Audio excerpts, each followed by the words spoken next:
we're back That with we another are. one. You want to start with an apology for your absence last week? Yes. Um, Sorry that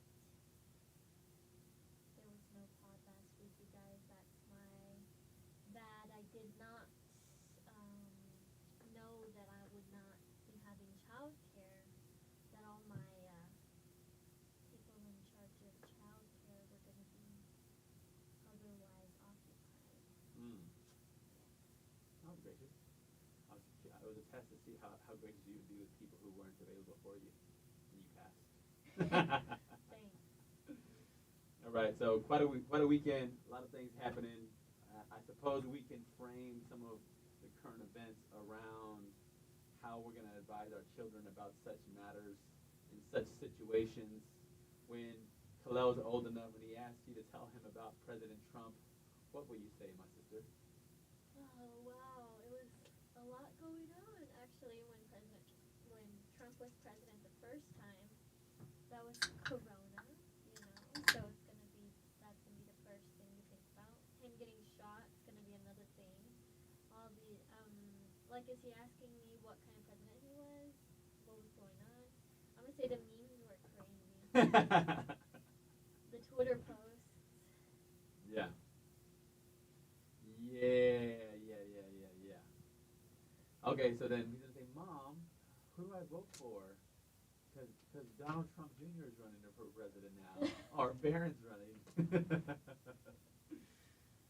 But I guess all of that aside, do you see yourself being somebody who you're gonna tell Kalel who you voted for each part of the election? Like you're like for each election that you participated in? I think I'm gonna tell him. I think I'm gonna leave it open, like who he thinks I should have voted for, or who he would have voted for, and try and not say.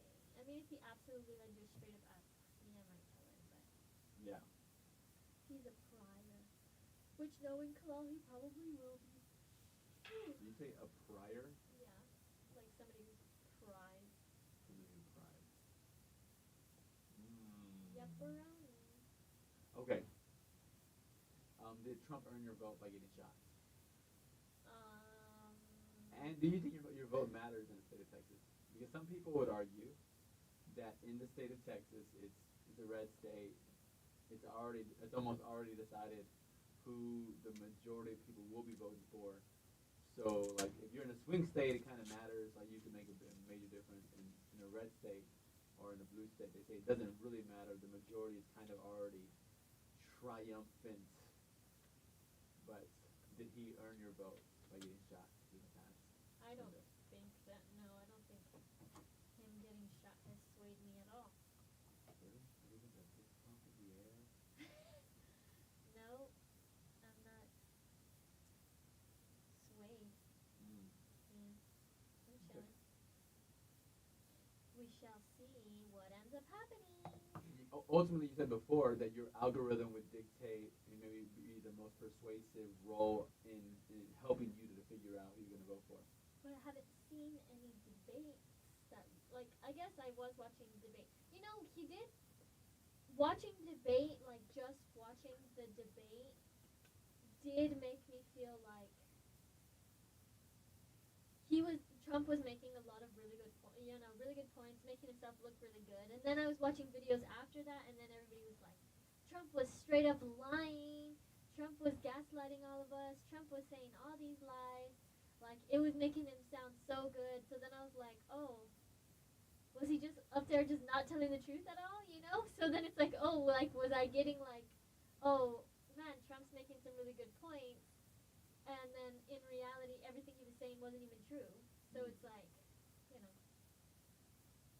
And I was bringing up the argument the other day with Jeremy. I was like, I don't know. Like, I was asking Jeremy, I said, do you believe that, like, when someone is in office, they're suffering the repercussions of what was done the previous 4 years in office? Mm. And he wasn't sure. And I'm not sure either, but we'll have to see. Hmm. So we safe answer. Probably need a little bit more controversy from you. Need a little bit more riding on the edge. Okay. Okay. So one thing I want to follow up with you about as we let that sit. For me, like I there was something that was said along the way when somebody described if one singular issue that people know where you stand in, they can automatically predict every single issue that they're involved in. Like in other words, how predictable are you? And Yeah. so one issue that you're on, does that mean every other issue is absolutely predictable? And I Yeah. find myself Like, wanting to not be predictable, but just going if you kind of walk through each issue, kind of where I end up in my own position, and then which ones actually matter. Like, so for you, are you somebody who maybe worries about climate control? Like, oh no, like you're like the ozone layer? yeah, No. global warming, like that the human race would come to an end if something doesn't change, or It's funny that you say that because I was asking I guess it's because Jeremy's been working. I'm gonna turn the AC down as you go. Jeremy's been working with my dad, and my dad does a lot of work outside, right? So I was talking to Jeremy, and I said, I don't feel like we're suffering record high summers. I don't think it's that hot. And then he's like, yeah, because you don't work outside. I was like, point taken, but it's not like 110 out there. Mm. And then he's like, it's gotten up there at certain days, and I was like, I don't feel like more than 5 days it's gotten to 105. So for people out there, they don't know that you told me earlier you're gonna be running today. Yeah. So at 6:30, Yeah, which 6:30. is still pretty hot. Yeah. So let's check the weather. What it's gonna be at 6:30 today, and what weather you'll be running. And I wonder if your opinion will change once you have this experience. San Antonio weather today at 6 p.m. will be 96 degrees, which the hottest point of the day, according to this, is 97. So it'll be almost the hottest time of the day. Well, the sun will be slowly setting. I don't know. I guess we'll see. Maybe I will have a different system. Maybe I won't. Okay, so yeah, okay, got it. Um,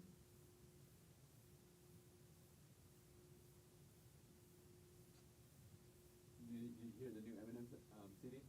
No. So you're like this fan who knows like a bunch of lyrics to maybe two of his songs. You knew he had a CD come out? No. A CD? I'm sure it's not a CD. A CD, an album. It's An album? It. Okay. I'm sure he's not at the corner selling discs out of the trunk. Okay. Oh, sorry. So people call it albums now. You come up with a new Come up with a record. album, You yeah. call it a record. An album. An album that has multiple songs. It's not a single. Interesting. I wonder if at one point an album was just was a record or one and the same. I'm sure. But they don't call it a CD. For sure that. It's so funny because the first time I feel like I've had a conversation about an album coming out, and the first thing thought that popped into my brain was a CD. Like, do you have anywhere even in this house to put a CD in? Nothing in this room. Maybe in the storage area. Okay, so then, all right. So then, the question I was going to ask you in regard to that, I did listen to the album that came out, and it made me wonder, like, what you will be telling our kids about what to listen to. How will you advise them if they're going with their uncle or cousin who's known for playing different kind of music? Is that a problem? Are you going to give them some heads up ahead of time? Are they going to a concert? What are some perspective about a concert going? Have you been to many concerts in your life? Not too many. Okay. Are there worries or thoughts or preparation you want to prepare your kids, your boys, with what to know about concerts? So any perspective about music to listen to, albums, music that their friends are listening to, or music that their family members are listening to, or going to concerts. Any perspective on all of that? Ooh. Oh snap! Because the audio is not great. Dang. Hold on. Oh no. All right. now any better, bro? It looks better on the little. I think we were on the wrong one. Oopsies. Great. Yeah, I appreciate that heads up, brother. Yeah. Dang, that's like 2 times I've done that over the last 7 months. But yeah, I have a checklist too that I need to at least go back to the checklist. All right, appreciate that. All right, so we're talking about at this point we're talking about music. All right, so if your kids were asked about the music to listen to, about the music that their friends are listening to, about music that their family members listen to, about music or the concert experience, what are the tips or tricks you might give them in advance? What are some ways you might shield them? Would you shield them at all? And if you're tuning in, let us know what kind of tips that you gave your kids or you would give your kids in regard to music. I'm going to tell my boys that if they are okay coming and singing any songs that they're listening to my face, then they're appropriate. But if they don't want to come and sing these songs to my face, then they probably shouldn't be listening to it. Well, so they had did you see that dad who went viral for something like that? He said, all right, he got the kids around. He said, so you listen to this song. Actually, I don't know if it even went viral. But what he did was he printed out the lyrics to a song they were listening to, and it was talking about B words and ho words and other kind of words, derogatory words about women. And then so he printed out the lyrics, and he got them. And he got his mom and then the kids around, read the lyrics, and said, all right, so let's go ahead and read these lyrics together. So the dad read them, and of course, this dude I think he had been a preacher in the past, there's like a podcaster now. And then, of course, the kids are getting a little uncomfortable given that their dad is reading these graphic lyrics, and then he's asking them, all right, so which one of the women that you know are these B words that are being described in this song? So is your mom this B word or this whole word? Is it your sisters this B word or this whole word? Is it your cousins or our aunts? And so which of these women that you know and care about and love are you okay being described with this words, language? yeah. Anyway, I think it kind of lined up with what you were saying there. Yeah, that's what I'd probably say. Yeah. Or also,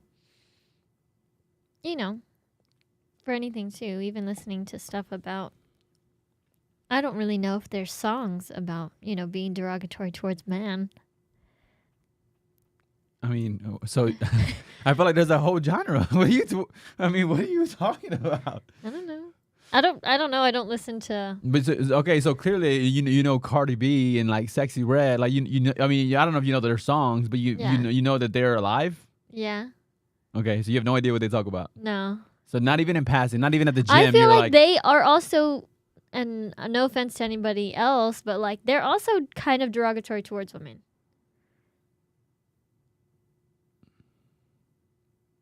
I don't know what they say about men, but I know that they've said nasty things about women, about themselves. Which, I mean, they might not feel like it's okay. Ultimately, the test is if your kids sing it to your face, that would be the test. Yeah. That's your influence. And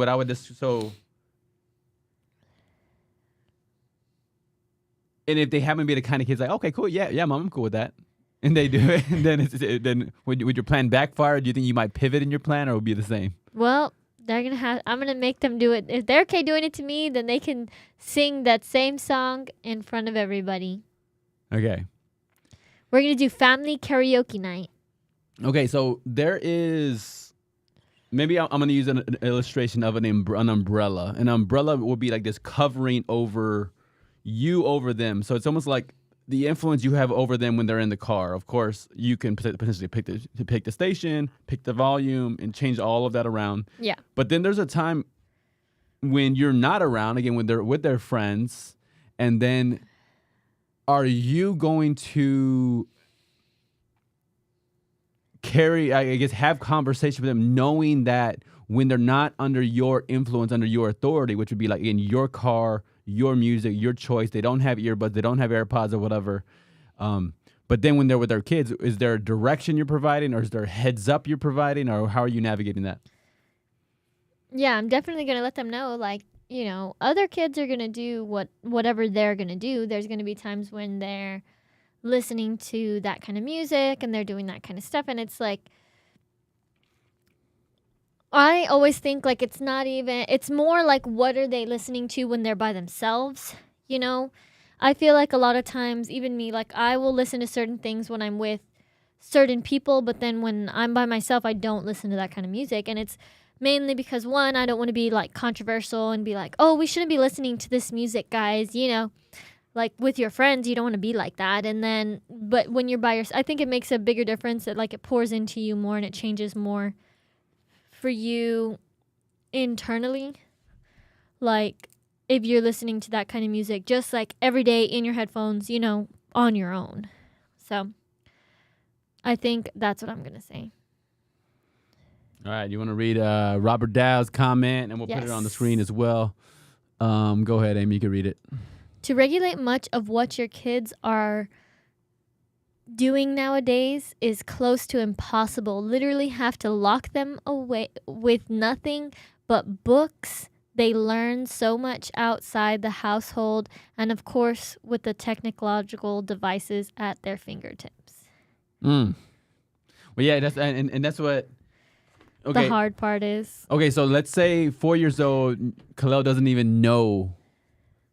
Your son doesn't even know about the music. At what point do you walk with him, introducing him to that music? Again, this is like, so a conversation comes up among parents that it's like, hey, are we the first ones to talk to our kids about sex? Or are we gonna let, you know, their friends at school be the first people who are having some kind of intellectual conversation about sex and all of that? And then so a lot of parents are like, no, we got to beat these kids to the punch because they need good, wholesome, helpful information about sex. But then I do wonder how and if that extends to other arenas as well. Like, is the first time they're gonna hear this foul song or whatever, this graphic song about sex, drugs, alcohol, drinking, partying, and how this is a glamorous lifestyle.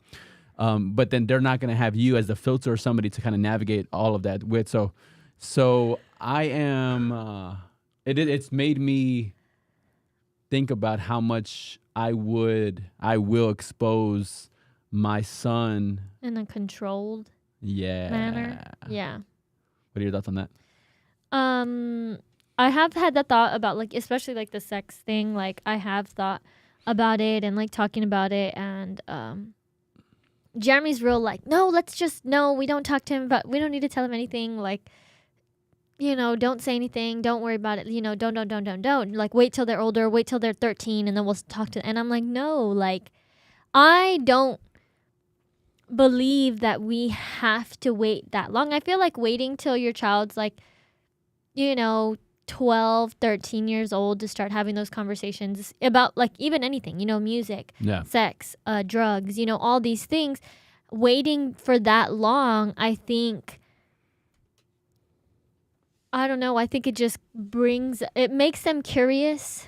You know, they're already curious ahead of time. They've already been hearing things from their classmates, you know, and things that are probably could not be correct.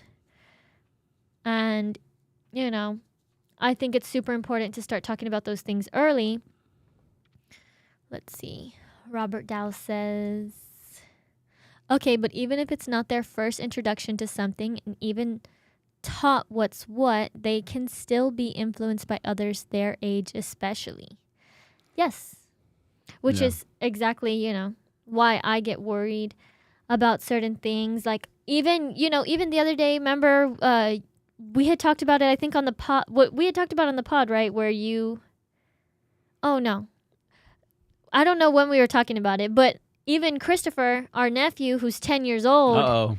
She said a name. What's going to come up next? No, I'm just saying, like, he has said some things that have, like, obviously made it apparent that he's heard something or another through his friends, you know, and especially with being as, like, playing games online, playing with older people, all these older people, you know, you can talk to anybody, you know, pretty much anywhere in the world, and you're hearing all these inappropriate things, and adults are talking to kids and telling them all these nasty words and all this stuff. And it's like, are you, of course you can tell your kids like, you're not allowed to play on any of this, you're not allowed to do any of this, and it's like you said, do you want the first time they're doing it to all of a sudden it hit them like crazy, or do you want to be able to speak with your child, educate them so that they're clear on what's going on, and when somebody else says something, they can either one decide to keep it to themselves and they don't have to, you know, like if somebody's saying like, oh, you get pregnant by kissing somebody, you don't have to be like, actually no, my mom told me that this is actually what happens. You know, you want your children to be educated, but at the same time not have to feel like they have to go and spread information either. So it's like, I don't know. I think it's important, just one, to educate as early as you can. Right. So then at what point are you introducing him to words and phrases that his friends might use, especially like nowadays? And then some of us who have played online, who have played games online, know how graphic and horrible and like wild the language can be from 7 or 6 year olds or whoever's playing online. But at what point do you think, hey, nah, we got to start having this conversation? Like, again, is that going into elementary school where it's having those conversations about these phrases and things? Or is it, part of me thinks also it does incentivize me to, at the get-go, one, I want to love my kid more than anybody. I want him convinced. I want my son convinced more than anything that, man, like, yeah, dad loves me more than anything. Dad loves me more than anybody. Mm-hmm. And he aims to listen to me in a understanding, caring way more than anybody. So if I have questions about anything I hear, any song, anything my friend says, then, hey, we could have a conversation. Yeah. And it's not all like uncomfortable, but like, I guess having a comfort, building a comfort, having the uncomfortable conversations is something that I can see as a bullseye down the line that I go, yeah, that's one bullseye I really want to hit. Yeah. Is that my son could come and have conversations about anything that comes up. Yeah. And that I will initiate conversations about different things that come up as well. Yeah. Yeah, I think that's all very important. And I've said it in the past, like, I think that it's super early to start educating your children with correct terminology as soon as they're able to talk. Because I've had the concerns in the past with, like, I don't want there ever to be any confusion, you know, because especially with when your kids are starting school, or let's say you put your kids in daycare, or you let a family member watch your child, you know, there's so many instances where kids are getting abused. And I want more than anything to avoid that situation at all costs.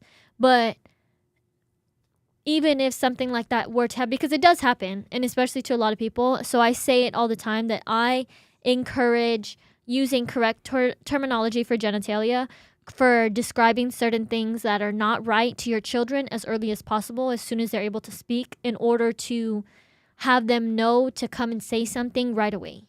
You know, not to keep secrets, you know, so it's like all these things that are super important for your kids to understand, like, you know, and it's crazy because you don't want to be talking to a 2-year-old, a 3-year-old and saying like, hey, you know, this is your genitalia, nobody should be doing this, and that, you know, sex is an adult thing, and as, you know, as a child, if there's an adult and they're talking about sex around you, or, you know, because sex is something for adults, you know, describing all these things to your children, you have to let them know, you know, somebody else also shouldn't be touching their own genitalia around you. Yeah. You know, and it's telling a 3-year-old, 4-year-old these kinds of words and stuff, you're like, that's inappropriate, you shouldn't be doing that, you know, and I've told you, like, Jeremy gets kind of like, you shouldn't be talking to him about that kinds of stuff, you know, like, that's weird, you know, whatever. But it's like, I'd rather him know and then come and say, like, Mom, and him not say, you know, oh, the no was doing, you know, blah, blah, you know, like using other terminology. And then like normalizing, like, penis, vagina, butt, breast. Saying, you know all those words. And then they're like, Cookie was touching the cookie and was doing this, you know, and like, then you go to report it and the police are like, he's saying Cookie. Really, this person could say you don't know what they're talking about. Yeah. You know, and more than anything, I want to protect my children. So it's like learning to get comfortable with saying those things early your kids are going to not have a problem with it. Yeah. So yeah, that's where I get. So I think it starts as soon as they're able to talk. I think it starts Yeah. even, when I'm talking to Kalel, I try to make sure that he knows the name. Like I say, this is your penis. Remember, nobody else touches your penis, just you. And when you're washing yourself, and he's little right now. He's a year. He's literally a year old. But I try to always say it. I try to always use the right words. Yeah. You know what's interesting? I'll tell a story. I remember watching the movie, I believe it was Boys in the Hood with mom. Like, we must have been not even maybe first grade, kindergarten. So you're 5, 6 years old watching this movie. Ultimately, it's about a couple gangs in South Central, murdering back and forth in the neighborhood. And then there's a revenge plot along the way. And so I remember watching that movie and then like even having like a debrief conversation with mom. Again, this is crazy to think about as a 5-year-old or a 6-year-old. And just trying to like, my young mind trying to reconcile like, when is it right for you to go kill somebody like back? And I was like having that conversation with mom as a 5 or 6-year-old and going like, hey, like if some like conditionally, when is it right? Like if somebody did something to you, mom, like, should we go kill them back? And then again, this is a 5 or 6-year-old trying to figure out when is it right or appropriate to go kill somebody based on if they killed somebody that you care about. Mom was like, nah, like if somebody kills me, like don't go kill them back. You get in a lot of trouble. I said, well, what if somebody kills us? Like her kid. She was like, I'm gonna go kill all of them. She's gonna go blast everybody. But it's interesting. The reason I bring it up is because I was wondering, because at least in the movies and the shows, the way sometimes abusers are portrayed is they commit the abuse and then they threaten the kid, not just with their own safety, but also with the safety of their loved ones and their parents. Uh-huh. Hey, if you tell anybody this happened, I'm gonna kill your mom and your dad. Yeah. Right? Like, and it's an interesting, like, scary situation to be in. But I've asked myself the question of,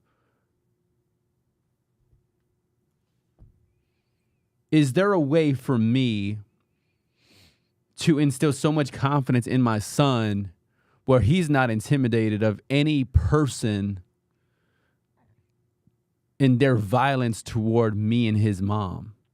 Like, and there was an element, even looking back, and I was wondering about back to that conversation with my mom to kind of connect these two concepts, because I was asking, did my 5 or 6-year-old believe that my mom would kill somebody who killed any of her kids? In my 5 or 6-year-old, I think I did believe that. Yeah. From what I can recall, right?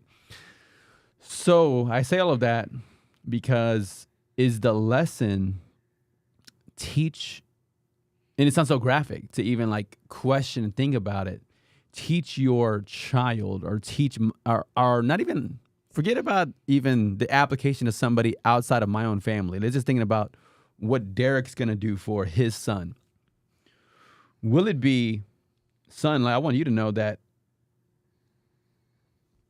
you don't have to worry about anybody doing something crazy to us, but you would have to worry about me doing something crazy to anybody and not worried. See, and that's the other thing. Maybe he's like, oh, I don't want to tell dad because he didn't go kill somebody. Yeah. But to not hit that, but to hit the other part of we never have to worry about somebody threatening to do something crazy to dad, because 1, he's in really good shape. 2, he knows how to use guns. 3, he knows how to be there for people he loves and cares about. And so I think that there's some incentive and motivation for me to be somebody that my son is not gonna have to worry about, oh no, somebody's gonna do something to dad if I tell the truth about somebody who did something inappropriate with me or even one of our friends. Yeah. But so I find myself, again, maybe it's a multi-element of, I want to be somebody where my son knows I could easily protect myself, and I will absolutely protect him, so he doesn't have to be worried about any kind of threat to keep silent if something were ever bad to happen to him. I also think it's super important to listen to your kids when they say like, I don't you know, for whatever reason it might be, I don't want to be around this person, you know, whoever it is. And you listen to them and you don't let them be around whoever it is. And I think that like goes into, you know, like when somebody does get worried, when you do, your family is threatened, or, you know, your parents are threatened. And then you kind of, as a child, you mention, you know, I don't really want to go over to Uncle blah blah's house anymore. And then it's like, okay, well, we don't have to go. You know, you don't make a big deal about it. You don't say anything. And later on, once your kid knows that they're safe from being in that situation again, from being alone with this other person again, then they will probably be more comfortable to share that kind of information. That's what I'd assume. So then, I guess the other side of that is,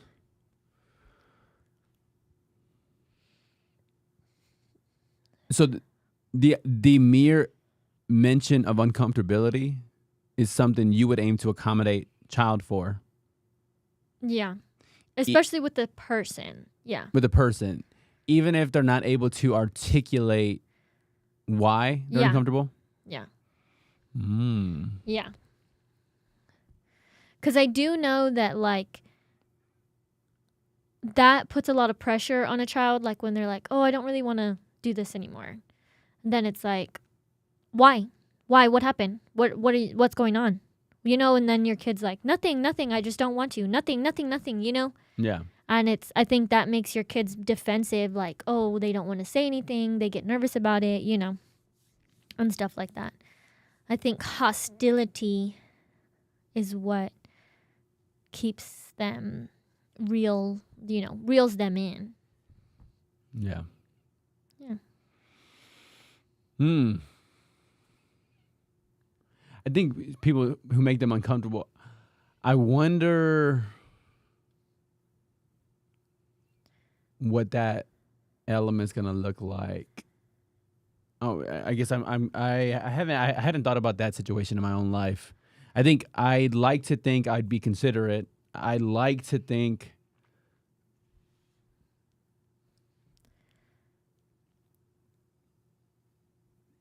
I also kind of wonder too.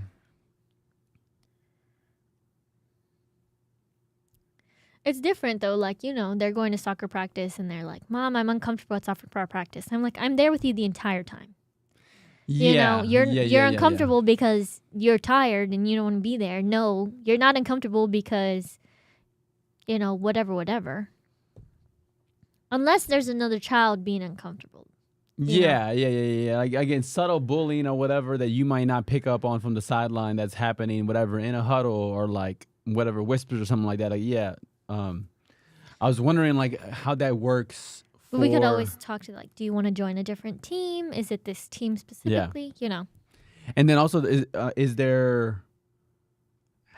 So then I could see that there being a clash of values. Ultimately, I think that's where the dissonance was happening in my brain, which was you have child saying, hey, being around this person makes me uncomfortable, but this is a family function or whatever. Oh, it's Christmas time. Yeah. Then it's like, do you not go to the Christmas function? Do you pivot and do something different for the Christmas function? Maybe do something separate. That's something that I would think about. I think it is. I think, I think it would be having to adjust and do something different. At least in my thoughts. And I know, like, obviously we're gonna get to a point where I don't know if Kalal and Fetus are gonna be the kinds of boys that are a lot like... Did you just call him Fetus? Yes. You called him Fetus. Is this a common thing that's happened before, or is this something you just went rogue and started doing? I don't know. When Krish was pregnant, before we had a name, we called her Fidessa. Fidessa. So okay, so this isn't a rogue creation thing that you just did, but there's a prior precedent for it. Yeah, so we've been doing it. Anyways, so I don't know if they're gonna be like Jeremy and they're not gonna be comfortable around a lot of people for a long time. But then, you know, that's you know, it's still the question of, do I want to make them uncomfortable? Do I want them to know that, hey, we can tell mom anything and she's going to back us up and she's going to make any adjustments she has to so that we are comfortable. She, you know, and it's like, yeah, I will. And it's like, and I have no problem, like, if my kids don't want to go to Christmas or they don't want to go to Thanksgiving, I have no problem being like, okay, you're going to hang out here. Because Jeremy has no problem staying home. You know, Jeremy's completely fine with staying home. So I could be like, okay, well, you're going to stay home with dad for a few hours. I'm going to go and I'm going to be on my family function for a little while. I'll come back and we'll do something as a family, you know, or we're going to do something super early. You know, me, Jeremy and the boys, we'll do something early for Thanksgiving or Christmas. Yeah. And then later I'll go to the family function by myself. Which, yeah, it sounds crazy and it is a sacrifice. But if it's something that they absolutely felt like they weren't comfortable doing, okay, well, that's fine. And eventually they might change their minds and eventually they'll probably want to go. But if somebody wants to see my kids, you know, like if mom wants to see the boys, I can always take them over there. You know, I can always go there. People are always welcome to come to my house too. You know, that's not a problem. It doesn't have to be, you know. But that's just my thoughts. So quick side note, and I want to, and then I do want to stay on the topic for a little bit longer. Do you have a first name yet? No, I have one picked out, but Jeremy's like, we're not naming our son that. He said we can name him this name if I agree that he named Kalel. And he says, well, if you can admit that I picked Kalel's name, this is what he says. If you can admit that I picked Kalel's name, then you can name this one. Because since I already named Kalel, you can name the second one. And I'm like, no, you did not name Kalel. Like, I'm almost positive that I made the name suggestion and we decided on it together. And then he's like, nope, I think I picked the name. So, see, I thought we had come so far in recognizing that the past doesn't matter, but now all of a sudden you've regressed back to where you were before. It's only because he said it like 3 times now. So it's like, I'm not gonna give up. I'm not giving up that easy, Derek. I know. That's what I'm saying. That's the whole point of what I'm saying. I know it doesn't matter, but yeah, I have a name picked out. I know it doesn't matter, but it matters. I have a name picked out, but yeah, we'll see. I feel like you could be you could win and silently know whatever you think your truth is. But I don't want. But you have to in 10 years. That's so ego. Ego is like, it's not enough that I know. It's I have to know that you know. I don't want in 10 years for Kalel to be like, how did y'all pick my name? And then Jeremy's like, I picked your name, your mom picked your brother's name. And then and then if it's not, like, I feel like, and then that also makes me question the name because I feel like I love Kalel's name so much. I don't want Kalel to think that his dad picks the good names and then his brother to think that I pick the bad names. Okay. Is there implications that you don't like the second name as much as the first name? That's what I'm saying. I guess that would be reasonable. The second kid. It's not that I don't like his name as much as Kalel's name, but it's like I don't know. Like, I want to tell people, but then I don't want them to be like. But it's like I knew when I picked Kalel's name, I wasn't concerned about what anybody thought because I loved Kalel's name. Yeah. So it's like I'm thinking about the second name for our child, and it's like I do like the name. But Jeremy said, no, it's a dumb name. So that's all obviously in my head, too. Okay. Let's go back to the kids. Functions. Family functions. Yes.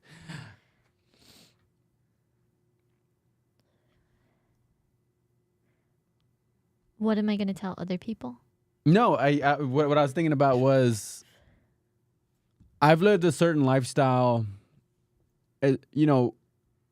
in the more extreme version of the Christian lifestyle. We were having people over every single Tuesday, food, doing a little Bible study. Wednesday we had church. Friday or Saturday maybe we had something. Sunday we had something, and then one Sunday a month we do like fast, and then we break fast on Sunday night together with the group. And we've done all these things, but and then I've seen other people who are married with kids have a similar amount of activity and have people in their home. But for me, it seems so far-fetched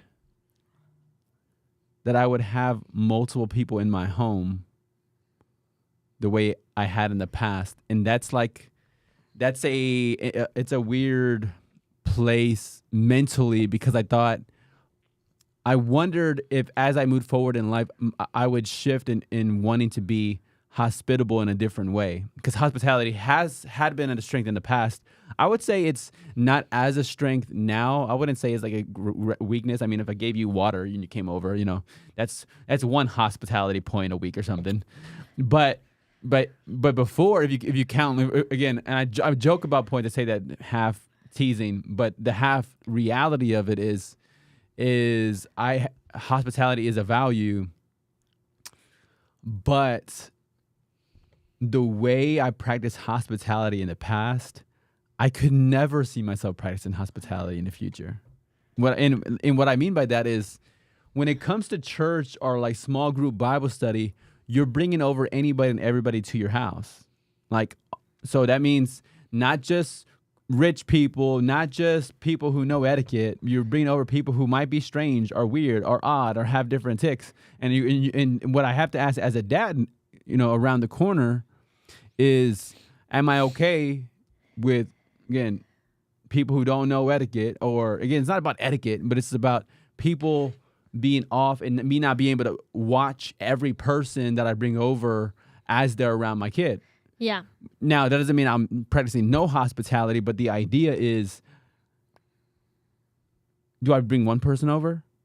And then, hey, I can watch him. I know where this person that's over, whether he's a stranger, outcast kind of person, or he's more normalized and kind of understands, how to be courteous and how to be respectful and all of that.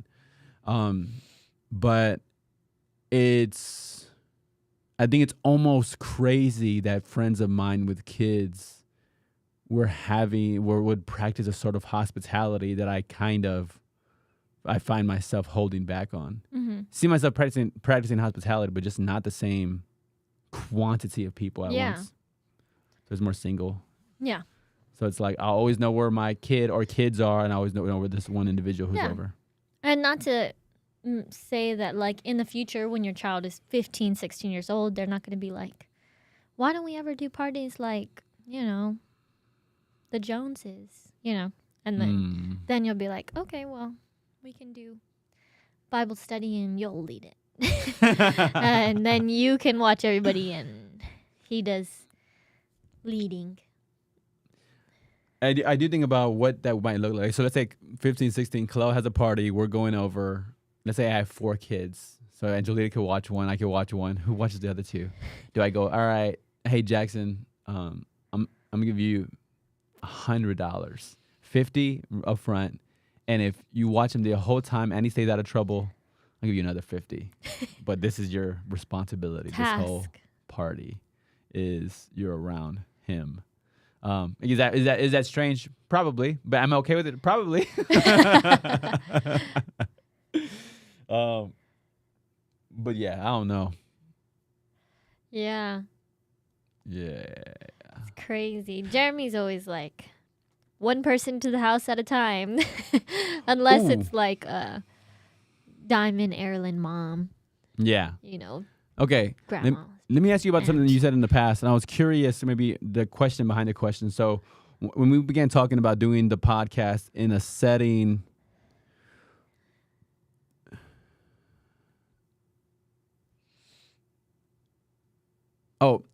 about asking kids. So one of the first questions you came back with was mom a good person, right? Yeah. And I was curious, our answers maybe varied, even the way we approach the question. My curiosity was, do you feel more pressure? I guess this is the context of you not being here, but Khalil being able to listen to these things later. Yeah. Do you feel more pressure with showing Khalil that you were a good person? Or do you feel more pressure showing, not just Khalil, but kids, that you were not a good person? And do you see the value on both sides of that? Yeah, for sure. I think it's more important for them to understand my flaws, like, you know, where I wasn't a good person, so that they can humanize me, cuz especially if I'm not here anymore, you know, I don't want them to always think that, you know, I could do no wrong and whatever, but it's like, you know, you know, I'm not perfect, and I don't want them to think like, oh, you know, be trying super hard when I wasn't perfect myself, you know. I'm not perfect is one of my least favorite sentences in human language because it's like breathing. It's like we all know it, so why does anybody ever say it? Anyway, I'm just triggered, but go ahead. Yeah. Yeah, so we understand that. We understand the element of not being perfect, but Trying to be. I mean, I do think that where you have failed as a person is your greatest opportunity to show you're now trying to be better. You know, like things that you've done to obviously maybe not make you a good person, you know, mistakes you've made, and then to turn around and see the things that you've now tried to do to not like almost make up for it, you know, like turn your life around and to be better. Or even to show that you can go from like being a not good person or being inconsiderate and doing whatever to then going and being a more considerate person.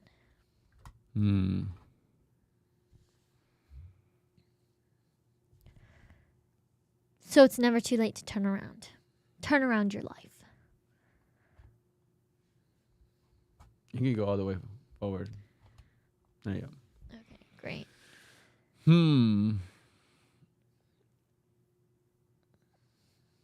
Okay, no, and that makes sense. I think I'm similar. I think I think my question maybe comes from like what's more demoralizing. Like if my kid's going through something, is he more wrestling with how can I be as good as whoever, someone he doesn't really know. Again, in this case, his dad. Mm-hmm. Is he thinking like, and he's like kind of just overwhelmed with guilt or shame or embarrassment? And I think for me, I think it's almost wanting my son to know more about the valleys, because it seems as though a lot of the good people would tell on their own. You know what I'm saying? Like the idea of people saying good things about you when you're gone is pretty common. Yeah. But the idea of, okay, like sometimes things become legend and things become a different version of how they actually were. Oh, like the way we described things of the past, they get exaggerated. So then like the exploits and your achievements get really exaggerated and blown up, but then like your character and shortcomings on that side of it don't get their place at the table. Mm-hmm. Precisely. So I think I feel more inclined to know about the bad. Mm-hmm. Yeah. But not necessarily with the comeback, though. Because, so, and the reason I bring up that because I come from a world where we would tell stories, and maybe we were younger, this is what you did when you were younger, is you had your pre-Jesus life and you had your post-Jesus life.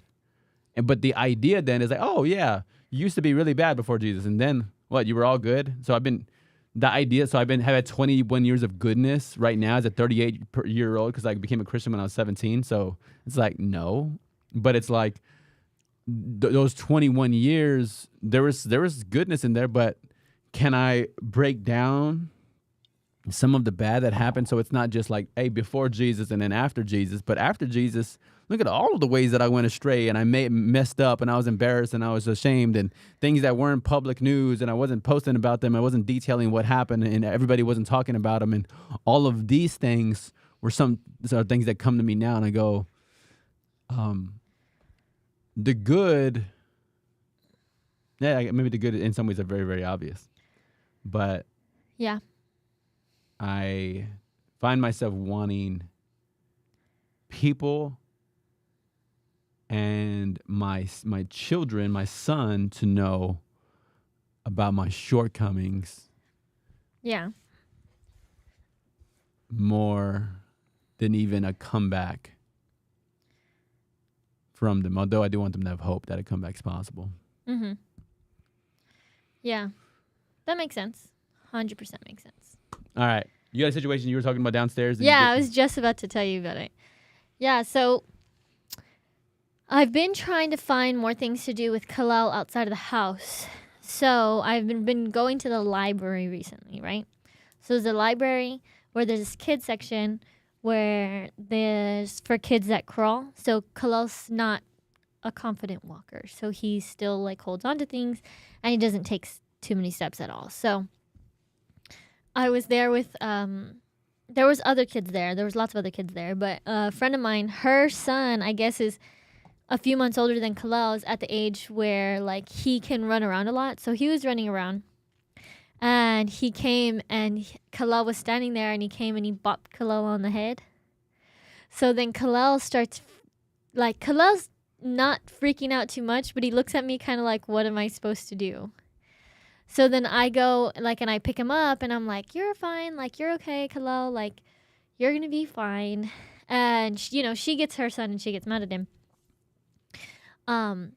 So then poor Kalal, he's never really around other kids, obviously, because he's with me all the time. And then he is never really hit, like, by somebody else. Can you illustrate the way he was hit on the table? The camera's kind of able to see. Go ahead. Like how? Like the table is his head, and then your hand is how he was hit. He was just like. But you didn't connect. Like he was hit Dang, like that. that. Okay, it wasn't that hard, but it was like, yeah, it was a little hard though. He like swung his whole little arm, right? So, poor Kalal, right? So,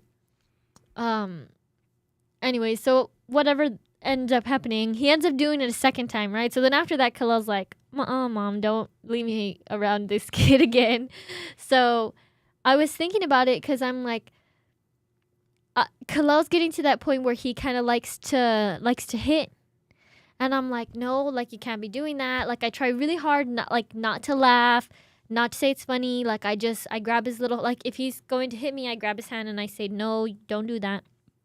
Or like I grab his hand and I don't say anything for a while.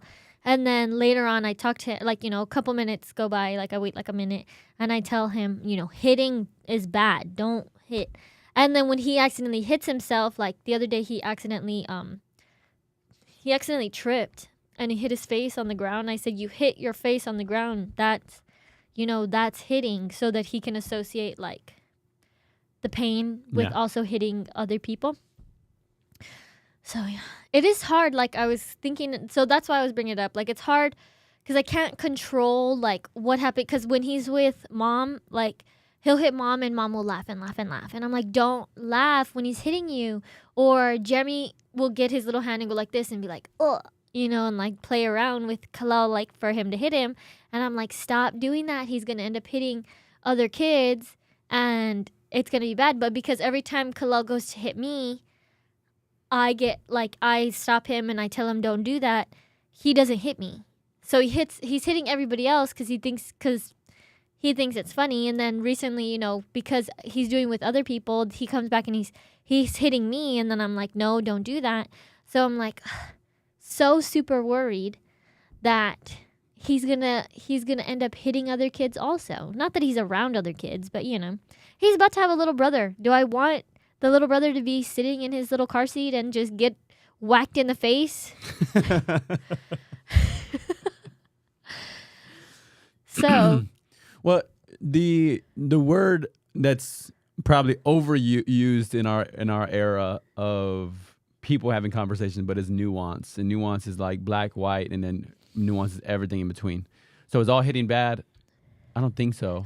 Is all hitting good? For sure. Definitely not. So then, like, Our brother in the comments just commented, Jared Guajardo said, it's gonna happen. gonna happen. But, and I'll quote people who've described it in the studies, and the studies have said Yeah, and I that try so hard. wrestling is good and healthy and helpful for children, especially to have that kind of physical interaction with their dad.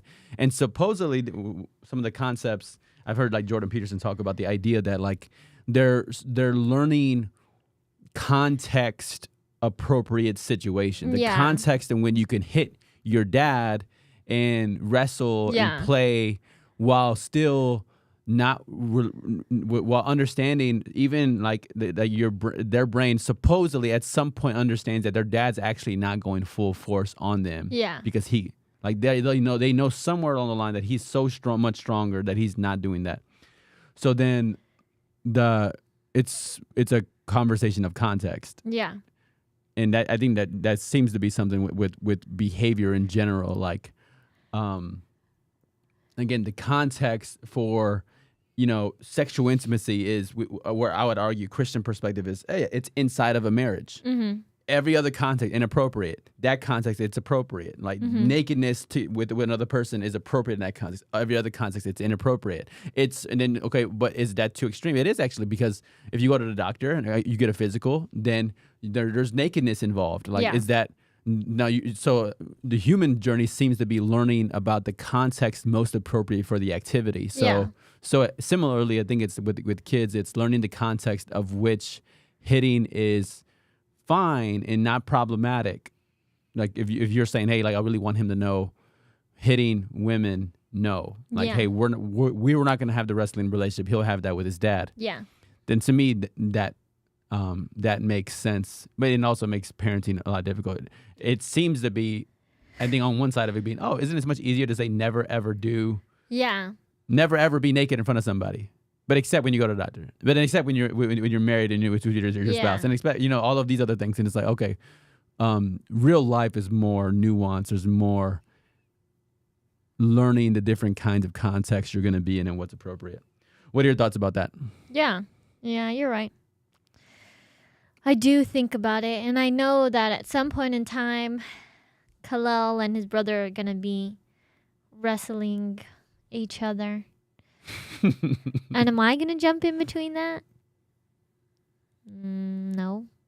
Wait, it's all about the intensity. Again, Jetty, who was in the chat earlier, mentioned it's going to happen. And it's the idea of like the countless wrestling matches, the countless times of throwing each other and him picking me up and body slamming me on grandma's house on the couch, and the pull stick was there and it snapped in half.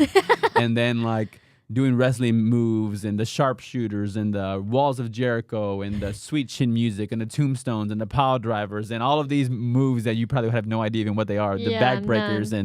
And so we would do all of these moves to one another as we were playing. But it's like, it does make you think, I've wrestled probably with him more than any human being on the planet, right? Yeah. And it's like, but then it's, does some of that attribute to like closeness? You know what I'm saying? Like, yeah. across, I'm 38, he's 36 now. Like, all of that wrestling when we were kids, where maybe a parent would have been like, I think grandma and grandpa were worried at one point. They were like, you are doing all of these moves to each other. But overall, I think it's very, very bonding. Yeah. Yeah. Especially like Khalil has, Salasia. He has Stiora. Like, I don't want him to be hitting them, I mean, I know he's little right now, and I know that really doesn't make a difference till they go through puberty. They're probably going to be all the same size for a while, but, you never know. I don't want him to be abusive. Yeah. Yeah.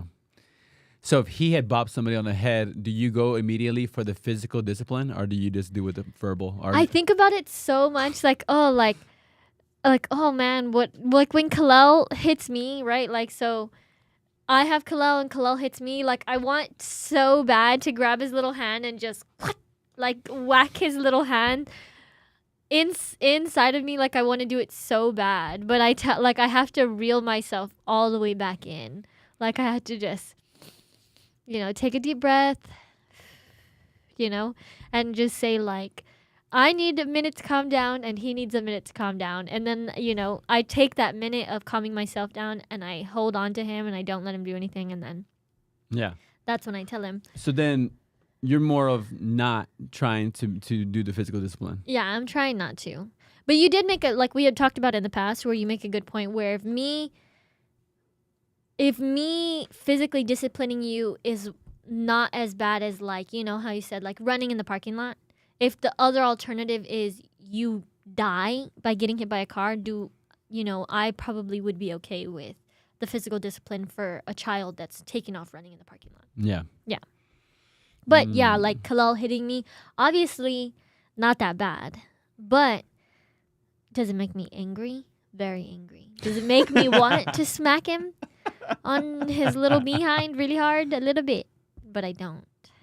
But so part of my position on that was before, on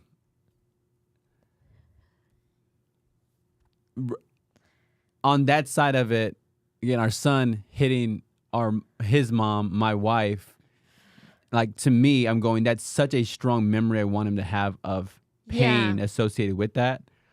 For me, it's justified. Again, I know some parents are like, what? Like, abusive. I'm like, oh, well, you can do whatever you want with your kid, but I'm going to do what I want with my kid. And I think about that too. Like, I want it to be such a, like, negative association, but I'm trying really hard to do it this way, and I'm going to give it until he's 2. If by the time he's 2, he's not learning how to behave, then I'm going to tell Jeremy he can handle that. Yeah.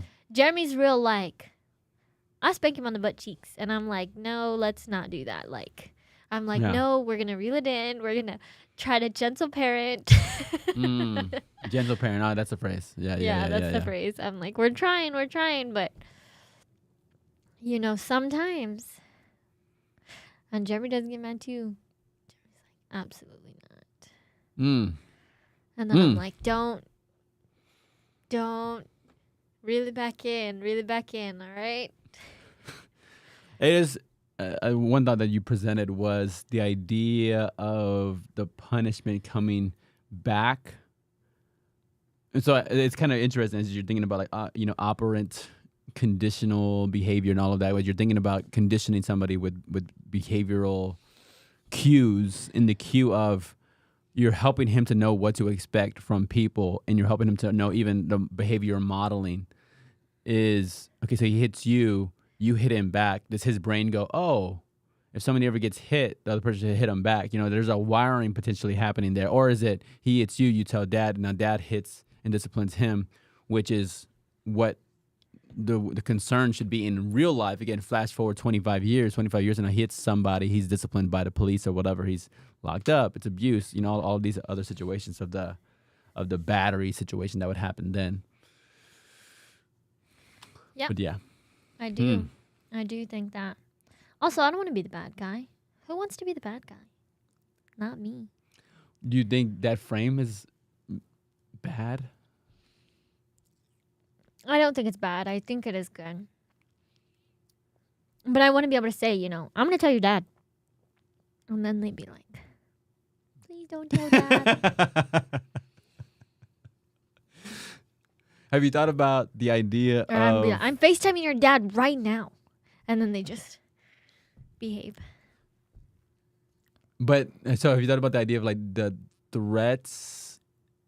So one thing I've wondered as I've watched parenting happen is sometimes parents will make a threat, but then they'll surpass threat into promise, but then that condition will not be met and they still actually fulfill it. And I'm like, I'm wondering if that holds the child back and stunts the development of the child. If they said, all right, hey, if you act like that, you're not going to get ice cream. They act like that, and then they go get the ice cream or whatever. Like, so is that bad?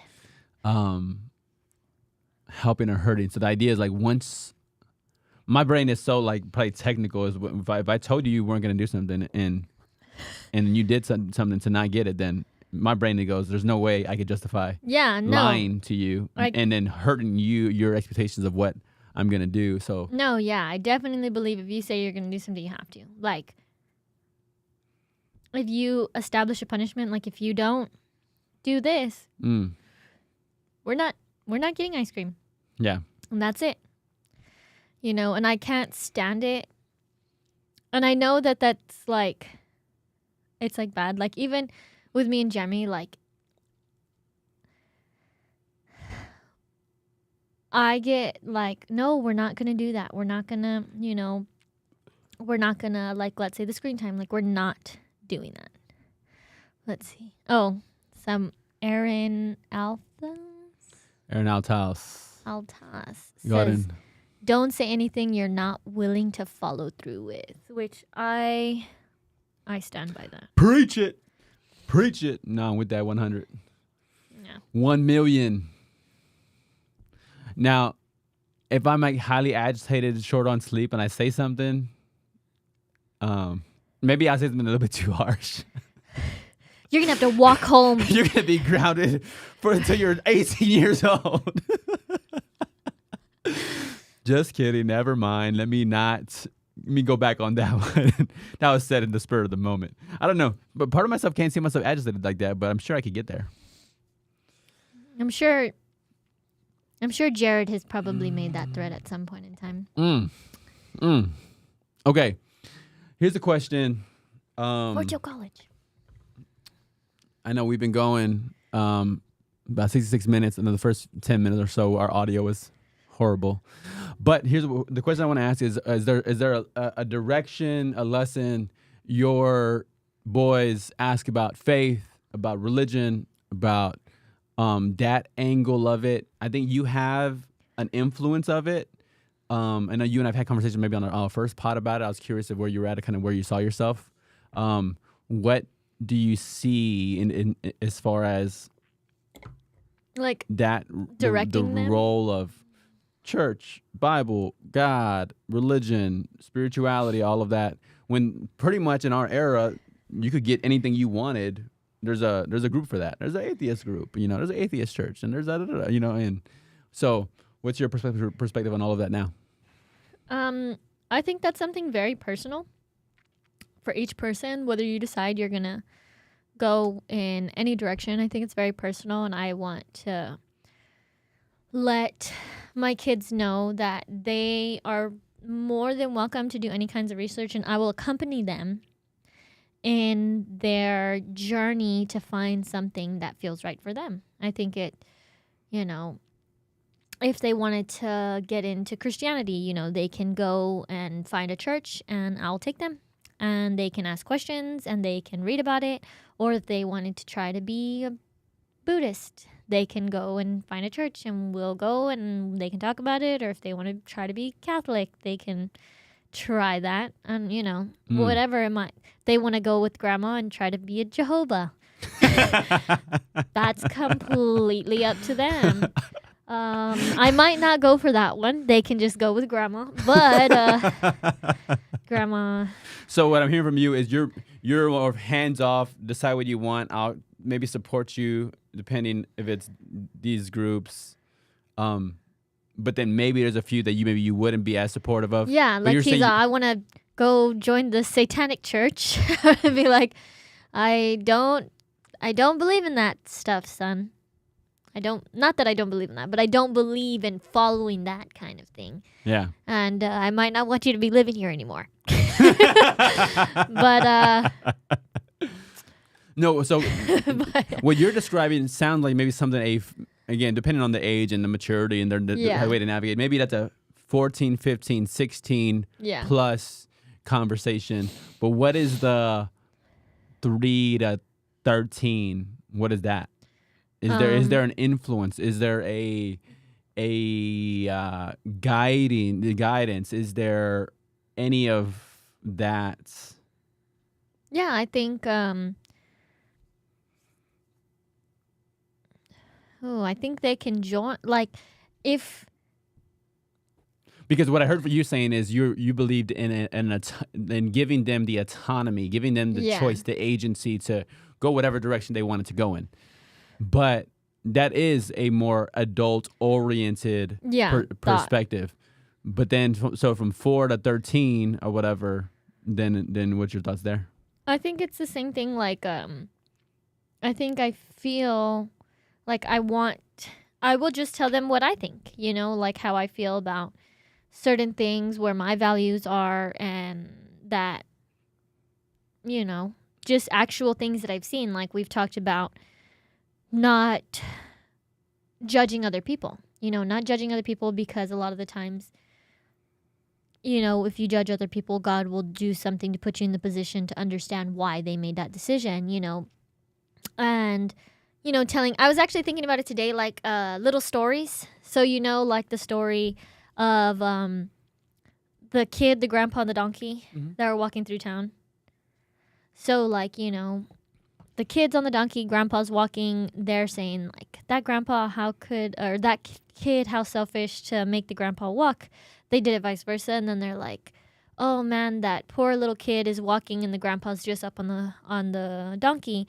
And then they both get on the donkey and they're like, man, look at those people, they're making the donkey work. So it's like no matter what you do, people are going to talk. So I think it's going to be a lot more of that, like, or even, the two kids who get presents, and one of them gets everything that they want, the other one gets a bunch of horse manure. And the one that gets everything starts crying because he says that it's all too nice, that he's just going to end up ruining it, that he's going to break something, and then he's going to hate himself for it. And then the one that gets horse manure starts throwing it around and saying, oh, yay, with all this horse manure around here, there has to be a pony somewhere, Right. And it's like, I think those are the kinds of things that I'm going to want to teach my son, talk to my son about, and have him look at, like, his outlook and how he feels about things. And if he does ask me questions, or if he does say, like, obviously, like, I still do believe in a God. So, like, I'm going to tell him that that's what's going on, but he will ultimately be able to make that decision himself. So, am I going to take him to church? I guess if I go to church, he's going to go. Then, you want to read Aaron's? Yeah. Aaron says, I think during that age gap, it's important to lead by example and answer questions along the way. So then questions, and Aaron, and that's one of the things we're trying to do with the pod is think about questions our kids might ask us. In the instance we're not around, again, Amy's kid is just turned a year old, and she's pregnant with another one due in December. My wife's pregnant and due with one and due in 2 months. So we, we're thinking about, if we're not around, what are some ways we could help answer a few questions that our kids might ask? Mm-hmm. Got it. So, do I want my kids to, thinking about it as I get older, to want to practice, to go to church every Sunday, to actively look in their Bible, to do those kinds of things? Do I want that for my child? And I feel genuinely like if that's what they want, like if that's what makes them comfortable, am I going to show them that? Am I going to lead by example and do those things? If at some point in time I feel compelled to do that, sure. But right now, no, not really. But I do feel like there's the leading catalyst, if I'm hearing you right, is what they want. Yeah. It's an interesting one. What makes them comfortable, like. Which again is also interesting. I would disagree with probably both of those concepts. Mm-hmm. I don't have comfort as a top pillar, especially for a male. But I understand it from a female. But I find myself so much of the masculine imperative and what is as becoming a man is doing not what you want. Yeah. And I think it's also doing what's not comfortable. Mm-hmm. But you keep going. I didn't want to. No, and yeah, I think you can definitely do something you want while not doing something you want.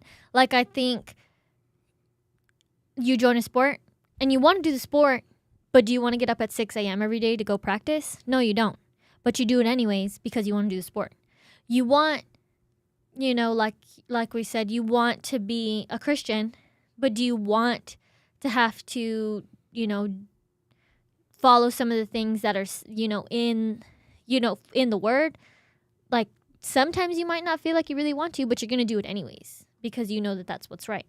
So I think it's the same thing. I think it's the same kind of concept as what I'm thinking about in my head, kind of like what feels best. Like, if you feel like these are the rules that you want to follow, if this is the guide that you feel like is the most correct, and that's what individually you want to practice, you want to do, there's definitely going to be things that you don't agree with or things that you don't necessarily like, but you're just going to have to educate yourself as a child, as a person, you're going to have to educate yourself and contemplate, why did I make the decision to do this?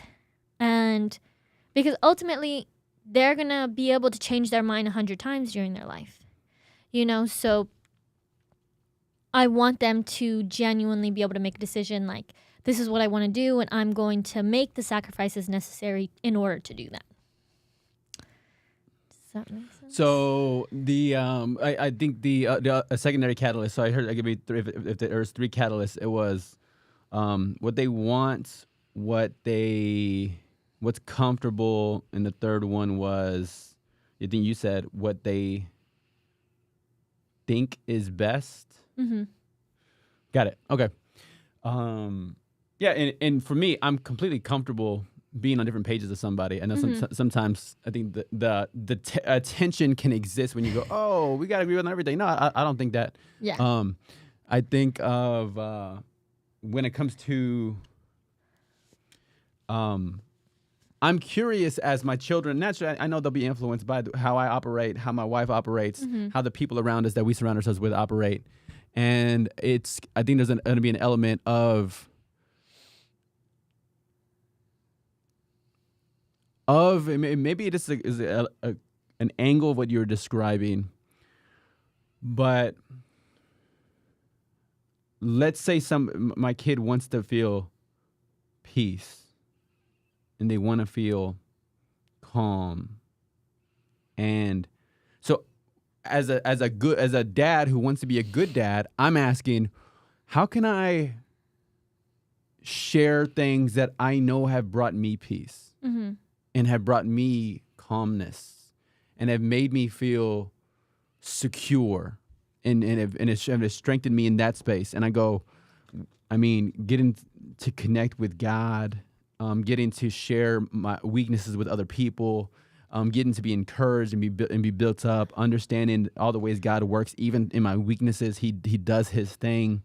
So there's like perspective and all of that. So in an indirect way, when I'm exploring what my kid, so let's say the kid wants to, let's say he wants to make a sports team. Okay, it's going to take a lot of hard work. The frame of hard work from that Bible lens is you work with all your heart. You put your maximum effort into the thing. So all of that to say is it's similar to you, but maybe a little bit of a different angle, which is, if I'm talking to them and we're talking about what they want in their life, and the route to that is that biblical angle, then I find myself absolutely going in that angle as well. But also, I think probably maybe where you and I would disagree, or maybe have a different emphasis, is I'm somebody, I like people to know what I prefer and what I want. While simultaneously knowing you have the autonomy to make your own choice. Yeah. So, and my wife and I believe in this as well. Like, the idea is she never has to guess what I want from her. Yeah. She'll never have to read my mind and go, oh, like, I wonder if Derek wants this, or I wonder if Derek likes this. Mm-hmm. No. I'm going to make it very clear what I like, what I want, what is the best thing for her to do. She, as a person who has autonomy, who has agency, can choose to do something else. And she can choose that, but she'll always know what I prefer. Mm-hmm. So I find myself being something similar with my kids. Is I think Jesus is the best route to joy for sure, peace for sure, purpose for sure? Do I think Jesus is the best route for understanding love, not just with patience and kindness, but also with sacrificing your life? I think so. I think whenever I see somebody who's exhibiting a love like that, maybe like our mom, I would go, our mom exhibits a Jesus type love of being willing to sacrifice and forego her own comfort in the name of people she cares about. So all of that to say is there is, I always want, if my kids ask, hey, what do you want from me? I say, look, you have to want it for you. But if you're asking what I would want, yeah, what I want you to be with Jesus, what I want you to be with God, what I want you to read the Bible. I think church is always, I think, is an interesting thing because I think I'm extra sensitive about the church context that I come from. And I kind of would want them prepared for different church contexts because I don't, at this age and at where I'm at as far as what I've seen in my life is I don't think it would be mature of me to assume they're going to go to the church that I go to once they're adults. Mm-hmm. And if not, I do kind of want to prepare for different like church cultures because there's each church culture and context is going to have a different emphasis. And so I kind of want them kind of prepared for a variety of contexts. So that's where I would be. Any thoughts on any of that? No. Yeah. That, I mean, makes complete sense. You're right about actually having a want for your child. You know, I'm not thinking about it. Like, what specifically do I want? Of course I want. And I think you're right. I think it is the best way to get to, you know, to have joy, to do, you know, be compelled to do the right thing, to do all those things is the best way to do that is to walk with Jesus. I think you're right. I guess it is hard to say but in my mind, I automatically associate, I guess because I have like negative associations with like church and being at church and the people at church. I automatically get like, you know, I wouldn't want to like tell my son, you know, we have to go, we have to do this because it's the right thing to do, you know? And I think that's where my like pullback comes from, dissonance, you know? Yeah. Like, I don't think that, I think that's why I'm more like, do, you know, whatever you want, because I don't want to create any negative associations with anything and then deter them from doing the right thing. Yeah. Yeah. Yeah, no, it is. And I think we have our own baggage and they come with, for me, fears. And that's what I even described without even saying the word I was describing. Like if they join that church, then what would they think about other churches? Oh, well, some churches would go, hey, we think we're the only ones, you know? And this other church thinks, they don't say that, but they kind of think that, and they kind of, you know, rock in that way. But all of that to say is, it is interesting. We have our own baggage. We bring our own baggage to the table, and how that works, and how that influences how, you know, what we do, and then what we don't do when it comes to trying to give advice and direction to, in this context, our kids. Mm-hmm. Yeah. Crazy. I think it's crazy that we're having kids all around the same time. Littles. Super excited. Yeah. Yes. Yeah. I think it's all up in the air. Really, we can have all these wants, everything that we want for our kids, but at the end of the day, anything could happen. Have you seen that video? There's a video of a little girl where she's there's a grandpa, and I think he's eating an ice cream, And then she's laughing, and he says, I don't know if he says anything, but she's laughing, and she looks at him, and she goes, I hope you die in a fire. Like, it's like, what kind of thoughts come from, like, you know, where do these thoughts come from? One, it was really funny. I saw the video and I thought it was really funny. But we could all die in a fire.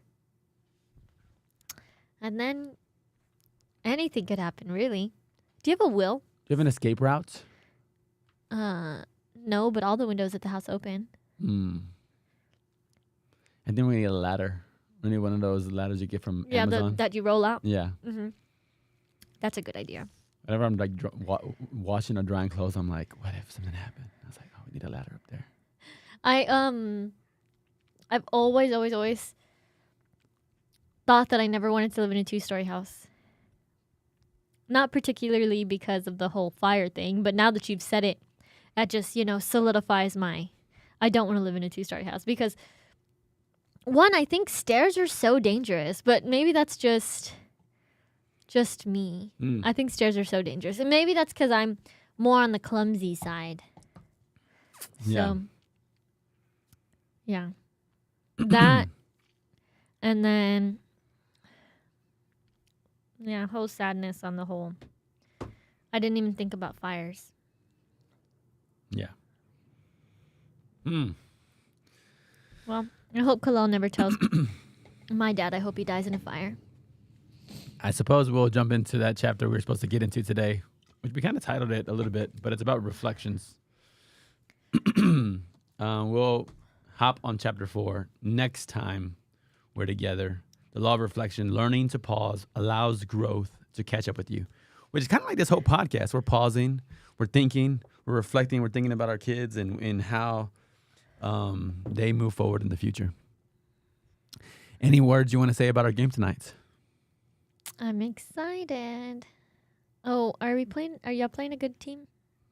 I feel like I need you to say more controversial things on this podcast. Like, I hate that person on our team. No, I'm just kidding. We've shed some dead weight. Just kidding. Recently. But No. Diamond won't be there, but I will be there. Yeah, I know. Like on Thursday, both my sisters were not at practice. Yeah. Sadness. But luckily, you finally answered your phone, and Alan didn't have to pick up our niece. Oh, I picked her up? Mm-hmm. Oh, I didn't remember that.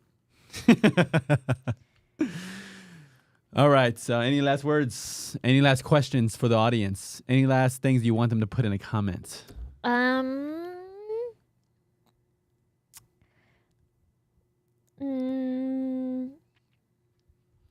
No. Let us know who you're voting for. Now, All right. So here's the thing I would say is if you know a question you would want to answer for your kids. So this podcast, we're like, if our kids ask this question, we want them to be prepared with an answer from us. In the instance we're not around, and we want them to have a little bit of perspective of what we think about different topics. And so this will be a little bit of a living document, a time capsule, as Amy called it.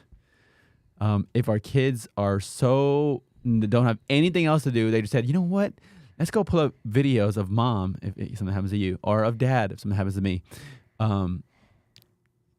Our aunt and uncle if it's another one of our nephews. It's like, so anyway, all I have to say is if there's any questions you think about that you would have want your parents to answer for you, what are those questions? Put it in the comments, and we'll see you on the next episode.